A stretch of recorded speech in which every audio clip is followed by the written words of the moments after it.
Many times we ask the question, how can I gain the victory over sin? The answer is here.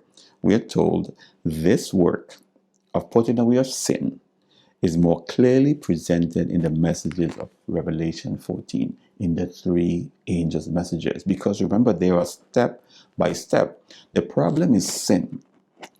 In the first angel's message, as we said a little earlier, it's our relationship with God, loving the Lord our God with all our heart, soul, and mind. Then the second angel's message is our relationship with our fellow men. That is why we are calling them out of Babylon, because we love them. We love our neighbor. We don't want them to receive the wrath of God. We don't want them to receive eternal damnation. We want them to receive eternal life. And then it is in the third angel's message where we are sealed. But we cannot be sealed unless we love the Lord thy God with all our heart, soul, and mind, and our neighbor as ourselves.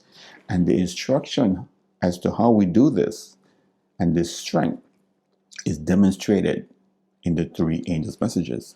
That is why the gospel, the everlasting gospel, which is the three angels' messages, is the power of God unto salvation. In the gospel, in the three angels' messages, is the righteousness of God revealed.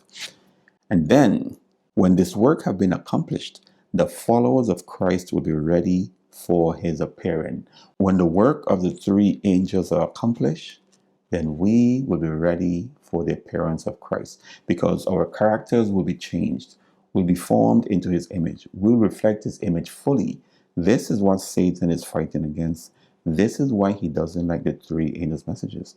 Each and every one of us must go back to these messages and study them line upon line, precept upon precept, here a little, there a little. They are beautiful. What has happened to us when we first came to the church? We heard the three angels' messages, but many of us never went back and studied them for ourselves. When we came in, we got a watered down three angels' message. And this must be understood.